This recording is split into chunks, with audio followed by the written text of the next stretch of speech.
Bom, eu vou começar aqui, então, a minha palestra. Eu não vou tratar dessas questões de educação moral, nem de educação sexual, eu sou professor de geografia, eu vou me ater especificamente a essa área, que é a área que eu conheço melhor. Eu deixo apenas claro que eu nunca vou ser a favor de uma lei se ela determinar que esse ou aquele conteúdo é vedado, tá? No entanto, não é para isso que se encaminha aqui o projeto Escola Sem Partido, mas, enfim, eu não vou entrar nessa discussão, tá? Eu quero dizer o seguinte, o problema da doutrinação teórica e ideológica no ensino brasileiro é um problema que existe, é sério, ele já vem de várias décadas e algo tem que ser feito para corrigir esse problema, certo? Vale dizer o seguinte, o ensino brasileiro, ele sempre foi doutrinador, certo? Desde lá dos anos 30, quando ele começa a ser nacionalizado, com Getúlio Vargas, que era um ditador, e durante a ditadura do Estado Novo se consolida, de fato, um sistema nacional de ensino, ele já era doutrinador. Só que naquele tempo se fazia uma doutrinação nacionalista, patriótica, que era também bastante útil ao próprio Getúlio Vargas, que era um ditador no poder. Mas o que aconteceu ali foi que, dos anos 70, né, ali no final da ditadura militar, começa a haver um movimento, né, de crescimento, digamos assim, de uma visão esquerdista profundamente influenciada pelo marxismo entre os professores de história, de geografia, principalmente, né, enfim. Esse movimento vai crescendo e quando chega ali no finzinho da ditadura, já em 1982, quando se dão já as primeiras, né, eleições diretas para governador de estado, depois, né, do golpe de 64, a oposição começa a chegar ao poder e essas visões de ensino profundamente influenciadas pelo marxismo começam a se tornar diretrizes oficiais do ensino, certo? Então, há um geógrafo, inclusive, que ele narra essa história, que ele conta que no estado de São Paulo, a chamada geografia crítica radical, que era essencialmente uma geografia marxista, ela foi oficializada como diretriz do sistema de ensino no estado de São Paulo, pelo então governador Franco Montoro, que era do PMDB, e mais tarde só que veio o PSDB. Esse processo foi num crescendo, o marxismo ele foi entrando no ensino de história, de geografia de vários estados, até chegar nos PCNs, né? Então, até os próprios PCNs mesmo são profundamente eivadas dessa visão fortemente marxista, certo? E qual é o problema de você ter o próprio ensino, né? As próprias diretrizes de ensino muito calcadas nessas visões marxistas que depois se combinaram com abordagens, entre aspas, pós-modernistas, mas sempre com um claro viés político e ideológico de esquerda. O grande problema é que esse tipo de pensamento pega palavras, pega certos conceitos que na cabeça das pessoas querem dizer uma coisa, mas eles emprestam novos conteúdos a esses conceitos e dali a pouco você escuta uma coisa, mas na verdade eles estão dizendo outra, certo? Então a escola, esse movimento que veio da geografia crítica, da história crítica, do pensamento crítico, pedagógico, etc., ele fala muito de tolerância, ele fala muito de liberdade, ele fala muito de pluralismo, de democracia.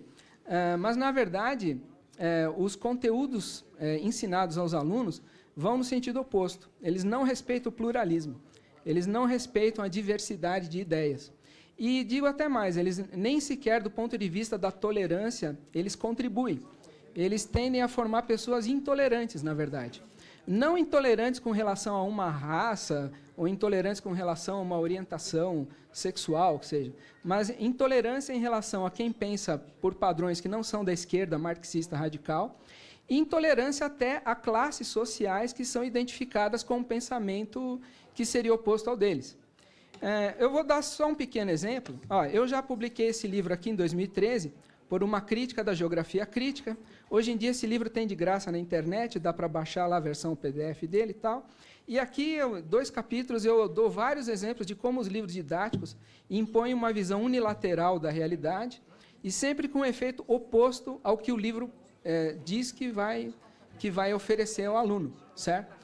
Mas aqui eu trouxe aqui, só como exemplo esse livro aqui, né, Brasil, Sociedade e Espaço, José William Vizzentini, que é um livro de geografia, e eu trouxe de propósito uma edição antiga. Esse livro aqui é dos anos 90, é uma edição bem antiga, só para mostrar como o problema antigo é velho. O Vizzentini, nos livros didáticos dele, ele afirma que a geografia crítica deve respeitar a autonomia de pensamento do aluno, ou seja, deve mostrar ao aluno visões diferentes da realidade social, para que o aluno autonomamente decida com qual visão ele concorda melhor. E isso é algo que eu sou plenamente a favor, eu acho que é isso mesmo que o professor de geografia deve fazer. Só que isso é o que ele promete, mas o que ele entrega não é isso. Porque quando a gente lê o livro dele, a gente vê que esse livro é unilateral. E eu vou citar aqui só uma passagem aqui desse livro que trata de questões de geografia urbana, né? Então, ele diz o seguinte: a cidade, hoje o local de moradia da imensa maioria dos brasileiros, reflete muito bem essa característica do capitalismo selvagem ou dependente. Os investimentos estatais voltam-se primordialmente para obras e serviços que beneficiarão as grandes empresas ou os bairros mais luxuosos, e as camadas populacionais de baixa renda são normalmente entregues à própria sorte. Além disso, as organizações populares são frágeis, devido não somente à competição pelos escassos bons empregos, mas também, e principalmente, à supremacia do autoritarismo político. O direito de greve é restrito, as decisões são tomadas de cima para baixo sem levar em conta os interesses populares, o que ocorre de modo rotineiro em quase todos os setores da vida nacional. Diante dessa fragilidade, aparece o domínio do mais forte, do mais poderoso. E o mais forte, no caso, é o grande capital, os interesses empresariais de lucros a curto prazo e com base na exploração dos trabalhadores. Mais adiante, aqui no mesmo capítulo, ele defende invasões de terrenos públicos. Mais na frente, ele vai falar: um movimento popular que vem se multiplicando ultimamente nas grandes cidades brasileiras é o dos sem-terra urbanos. São centenas de famílias que, da noite para o dia, invadem um dos muitos terrenos ociosos que existem nas cidades e aí procuram fixar moradia. Os problemas, evidentemente, são inúmeros. Repressão policial, conflitos com fiscais da prefeitura, com seguranças contratados pelos proprietários dos terrenos, etc. Mas, muitas vezes, a resistência desses invasores, entre aspas, né, consegue fazer com que, no final, eles sejam vitoriosos com um local garantido para construir suas casas, né? Aí, mais adiante ainda, ele fala: como se vê na ausência de canais institucionais que garantam o real diálogo da população com as autoridades, a própria população tem de criar, às vezes pela força, suas formas de ser ouvida. Como expressão de conflitos urbanos no Brasil, podem-se ainda citar as ruas e loteamentos clandestinos, os saques a armazéns e supermercados, a ocupação de edifícios abandonados, etc. São formas de conflitos oriundas da urbanização problemática do país, feita a partir do desenvolvimento de um capitalismo selvagem que multiplica as desigualdades e marginaliza constantemente uma grande parcela da população. Se eu sou um aluno do ensino médio, leio um negócio desse aqui, eu vou simplesmente achar que é isso aí, temos que invadir mesmo, certo? Isso aqui favorece a tolerância, isso aqui é respeito ao pluralismo, e vale dizer o seguinte: essa explicação que centra os problemas da urbanização brasileira no capitalismo selvagem, no capitalismo dependente, é própria de uma versão, de uma determinada corrente teórica dentro da academia, certo? Então, são teorias do subdesenvolvimento, teorias da dependência, que foram teorias que se desenvolveram muito lá nos anos 50, nos anos 60, nos anos 70, e que apresentam essa visão de que é por isso que você tem favelas nas cidades do terceiro mundo. Isso é apenas uma maneira de explicar o problema, certo? Se alguém perguntar para o Hernando de Soto, por exemplo, um economista peruano, por que existem favelas, por que existem moradias irregulares, informais nos países do terceiro mundo, ele dá uma explicação completamente diferente dessa, que não tem nada a ver com isso que está aqui. Pelo contrário, de Soto vai dizer: o problema não é o capitalismo, o problema é que as instituições que sustentam a economia capitalista nos países do terceiro mundo, elas não são bem estruturadas para favorecer os pobres, para reconhecer a propriedade dos pobres. Enfim, isso é apenas um pequeno exemplo. Então, assim, não há preocupação de mostrar para o aluno duas teorias e, olha, aluno, você, autonomamente, você decida com qual você concorda. Só tem uma, embora o próprio Vizzentini diga que ele vai apresentar mais de uma, certo? E essa visão aqui, ela não favorece, no meu entender, ela não favorece a tolerância de jeito nenhum. Então, quem lê isso daqui chega à conclusão que as pessoas que moram em bairros luxuosos, né, são exploradores dos trabalhadores, são bandidos, né? Tem outras passagens de outros livros que eu cito nesse aqui, em que é dito explicitamente: o problema dos países do terceiro mundo é que existe uma elite rica que se beneficia da corrupção, que se beneficia dependência do Brasil em relação aos Estados Unidos, e essa elite rica se dá bem, enquanto o resto da população passa fome, certo? Na outra vez que eu estive aqui, aqui no Congresso para falar desse mesmo assunto, eu citei vários conteúdos de livros didáticos de geografia que são falsos. Mas quando eu digo que eles são falsos, não é porque eu estou usando uma teoria diferente para interpretar a realidade. Não, eles são falsos porque eles agridem os fatos, certo? Então, livros como esse daqui, mas mesmo livros recentes desse mesmo autor, até hoje ficam dizendo por aí que no Brasil a maior parte da população passa fome. Isso é uma agressão aos fatos, porque os dados da pesquisa de orçamentos familiares do IBGE, a POF, já demonstrou que no Brasil a fome já era um problema de pequena magnitude, a desnutrição, né, para usar um termo mais técnico, a desnutrição já era um problema de pequena magnitude em 1989. Em 2002, 2003, antes mesmo do Fome Zero, a desnutrição no Brasil já era um problema meramente residual. No entanto, você pega livros de geografia publicados em 2013, dizendo que no Brasil a maior parte da população passa fome. Então, assim, é uma agressão aos fatos, mas que reflete as teorias marxistas que servem de base para a elaboração desses livros didáticos, certo? É isso que os alunos estão aprendendo na escola. Eles estão aprendendo, eles estão vendo ali um Brasil que não existe. Eles estão aprendendo que existe um setor da sociedade que é culpado por tudo que acontece de ruim. E os livros didáticos não falam assim, é a burguesia. Eles falam, são as elites, é a minoria rica, como nesse caso aqui, os moradores de bairros luxuosos, e sempre aquela visão muito empobrecedora de que o Estado é um mero agente executivo das classes dominantes, que usam o poder do Estado para oprimir e para explorar e para se dar bem às custas dos outros. Isso daqui favorece a tolerância? Isso aqui favorece o pluralismo? De jeito nenhum. Isso aqui, eles estão o tempo inteiro cindindo a sociedade entre o grupo do mal e o grupo do bem. Então, o que você faz com as pessoas que moram nos bairros luxuosos se elas exploram os trabalhadores e usam o poder do Estado para oprimir os pobres? Vamos invadir, né? Que é mais ou menos isso que ele está dizendo aqui. Que, inclusive, ele justifica as invasões dizendo isso. É isso aí. Eles são explorados, não têm onde morar, o Estado não os escuta, o Estado não governa para eles, só pensa no lucro do capital. Então, no final das contas, o livro está dizendo, é isso aí, temos que invadir mesmo. Então, eu não acho que... Agora, é claro, quando a gente vai conversar com professores, eu faço parte do... há uns bons anos já, eu participo do PDE, que é o Programa de Desenvolvimento Educacional lá do Governo do Estado do Paraná. Quando a gente conversa sobre eles, sobre essa questão da doutrinação, todos eles falam que eles não doutrinam, que, pelo contrário, não, a gente é contra isso. Mas é isso que eu vivo chamando a atenção. Como eu disse mais no começo aqui da palestra, né? O problema aqui no ensino brasileiro é que existe, digamos assim, um duplo pensar, sabe?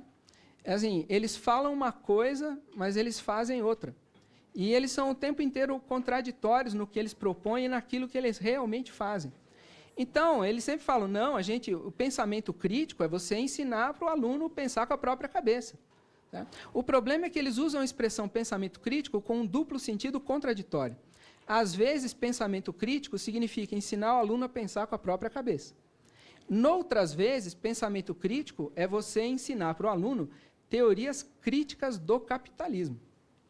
Bom, é o seguinte, se o professor entender que a missão dele é ensinar para o aluno as teorias críticas do capitalismo, ele não vai respeitar o princípio de dar essa autonomia de pensamento para o aluno. E por quê? Porque se chegar no final do ano, o aluno não estiver concordando com ele que o capitalismo é ruim, que o capitalismo é explorador, dominador, que o capitalismo faz esse tipo de coisa, o professor vai sentir que ele fracassou na missão dele. Porque, afinal de contas, ensinar para o aluno o pensamento crítico é fazer a crítica do capitalismo. É escrever esse tipo de coisa que está aqui nesse livro, certo? Bem, mas então, e você ensinar o aluno a pensar com a própria cabeça, como é que fica? Simplesmente não fica. Então, assim, fora da sala de aula, ou quando você pega livros como esse, quando você vai ler a introdução do livro, está dito isso. Vamos aqui respeitar a autonomia de pensamento do aluno, em nome de uma sociedade plural, democrática, tolerante, vamos mostrar visões diferentes e o aluno que decida. Isso é que está lá na introdução, mas quando você vai ler o capítulo sobre reforma agrária, o capítulo sobre questão urbana, o capítulo sobre geopolítica, é uma visão unilateral pautada por teorias de esquerda as mais radicais possíveis, que legitimam até ações violentas, como invasão de terra, invasão de terreno público, invasão disso, invasão daquilo, certo? E onde é que ficou o pluralismo? Desapareceu, certo? Então, assim, o pacote que eles entregam não é o pacote que eles prometem. Então, é por isso que é sempre muito complicado quando a gente participa de debates sobre educação, porque as pessoas que seguem, por exemplo, o método Paulo, o mal chamado método Paulo Freire, é que eles sempre ficam com um discurso genérico, né? Respeitar o espírito crítico, formar o cidadão crítico, respeitar a tolerância, a liberdade, fazer do aluno sujeito de si mesmo. Só que isso são proposições de princípios gerais e que eles sempre usam em todo tipo de discussão escrita ou verbal e tal. Mas quando você pega, então vamos ver concretamente o que eles estão ensinando para as crianças. Eles estão ensinando isso aqui, certo? Estão ensinando que é isso aí, tem que invadir terreno mesmo, porque não tem outra saída. O Estado não governa para o pobre, o Estado governa para o rico, e o rico enriquece roubando o pobre, explorando o trabalhador. É isso? Essa que é a questão. Então, é por isso que eu acho o seguinte, algo tem que ser feito. E aí eu digo até mais. Eu sei que os sindicatos professores são radicalmente contra o projeto Escola Sem Partido. É incoerência deles serem contra, certo? Por que é incoerência deles serem contra? Porque esses deveres do professor que estão ali, certo? Eles estão apenas informando ao aluno que o próprio professor prometeu aquilo. Porque quando a gente lê esses textos sobre educação e geografia, por exemplo, ou quando a gente lê coisas que certos seguidores do Paulo Freire escrevem, o que eles prometem para o aluno é isso. Eles prometem pluralismo, eles prometem tolerância, eles prometem que vão fazer com que o aluno pense com a própria cabeça. Então, mas no final das contas, aqueles direitos do professor que a Escola Sem Partido defende, são isso, certo? Então, assim, agora o problema é que os professores eles são contraditórios. Eles dizem que vão dar isso, na prática eles oferecem o contrário, e aí quando então alguém resolve, então vamos estabelecer aqui, né, formalmente quais são os direitos do professor. Aí eles reagem com 4 pedras na mão. Por quê? Porque eles sabem que, na prática, o que eles fazem não é aquilo que eles prometem, certo? Então, na sala de aula, a história é outra. E como é que a gente sabe o que eles dizem na sala de aula? Aí é complicado, né? Porque a sala de aula é um espaço fechado. Então, para saber o que eles ensinam na sala de aula, a gente tem que ler o livro didático, certo? E quando a gente lê o livro didático, está muito claro o que eles estão ensinando. Não tem nada de pluralismo, não tem nada de tolerância, não tem nada de respeito à autonomia de pensamento do aluno, certo? Então, é por isso que eu digo, inclusive, há uns anos atrás, até o Miguel Najib, né, ele até me pediu para escrever um parecer sobre a representação número 446/2008, né, a gente caminhou lá para tratar justamente dessa questão da doutrinação ideológica, e lá eu contei toda essa história. Eu mostrei como o ensino brasileiro nasceu doutrinador, só que uma doutrinação nacionalista, né, patriótica, né, fazia sentido, e depois, quando chega no final da ditadura, que a esquerda começa a chegar ao poder, ela incute uma visão que promete ser contrária à doutrinação. Então, eles fazem toda uma crítica à doutrinação patriótica, nacionalista, etc., e propõem justamente isso, vamos deixar o aluno pensar pela própria cabeça. Então, isso foi o que eles propuseram para se contrapor ao ensino do tempo da ditadura. No entanto, o que eles puseram no lugar não foi um ensino pluralista, não foi um ensino não doutrinador. Ao contrário, eles apenas trocaram uma doutrinação patriótica, nacionalista, por uma doutrinação de esquerda, certo? E, no começo, essa visão era muito centrada no marxismo. Depois, com a própria crise do marxismo, houve uma aproximação dos marxistas com autores que a gente pode chamar mais pós-modernos, e eles acabaram incorporando essas questões de gênero, incorporaram as questões de raça e assim por diante, né?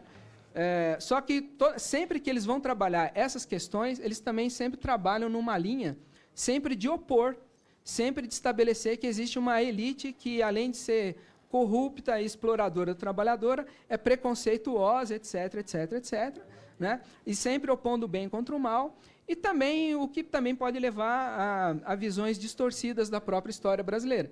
Sempre, né, aquela história como sendo sempre uma luta do bem, né, do branco rico contra o negro pobre, né, e assim por diante, O que também é um tipo de visão que, ok, a gente não quer cair de novo naquela visão muito Gilberto Freiriana, meio ingênua lá de trás, mas também o que se colocou no lugar é muito... Eu poderia citar também alguns exemplos, o próprio Vizzentini, né, como que ele passa sempre aquela visão racialista, radical, mas também não vou ficar entrando aqui em muitos detalhes, não vou ficar lendo muitas passagens de livros, né, e tal dele para demonstrar esse ponto. Mas, enfim, o que eu quero dizer é o seguinte, nessas discussões, é sempre importante ter cuidado com isso. Quando eles falarem, a gente faz uma educação voltada para a cidadania, é preciso entender que eles raciocinam sobre cidadania a partir desses parâmetros da esquerda, muito influenciada pelo marxismo. Cidadania, para eles, só se resolve plenamente numa sociedade socialista, uma sociedade sem classe, sem rico, sem pobre. Então, para eles defender a cidadania, é defender, por exemplo, isso aqui, que o cara vai invadir terreno, vai invadir propriedade alheia, porque, afinal de contas, o Estado supostamente não o escuta e ele não tem nada, e também o dono é um explorador, tem mais que invadir mesmo. Isso é, no fundo, para eles, isso que é cidadania. Vão ensinar tolerância. Então, ensinar tolerância é dizer assim, o pobre é do bem e o rico é um explorador e usa o Estado para tacar o pau em cima do pobre. Isso que é a tolerância, isso que é a diversidade, não sei o quê, parará, parará. Tá ok, mas aqui não tem diversidade de visões nenhuma, aqui só tem uma visão. A visão é unilateral. Cadê a diversidade? Tem muitas teorias para explicar por que tem favela. Aqui só tem uma, entendeu? E que é sempre aquela visão mais radical, mais crítica, aquela visão mais esquerda. Certo? Então, é nesse sentido que eu procuro falar aqui na Escola Sem Partido, para atentar para isso. Tá? Apesar desses educadores inspirados em Paulo Freire e tal, falarem muito em democracia, esse tipo de ensino depõe contra a democracia. E por que ele depõe contra a democracia? Primeiro, porque ele passa para o aluno uma visão distorcida da realidade. E distorcida porque agride os fatos. Não é nem por dizer, não, é que você está pondo uma leitura de direita. Não, é porque os fatos estão errados. Certo? Então, assim, o aluno vai pensar a realidade política do país dele. Na verdade, ele está pensando num país que não existe, então aí já começou a complicar. Né? Mas, enfim... Então, destacar isso, tá? Que a importância de que esse tipo de ensino prejudica a democracia, porque tenta desequilibrar o jogo político a favor de partidos de esquerda, que tem esse mesmo tipo de discurso radical, né? E também porque leva o aluno a refletir sobre um Brasil que não existe. Certo? Bom, mas é isso. Eu acho que esse era o recado aqui que eu queria passar. Obrigado.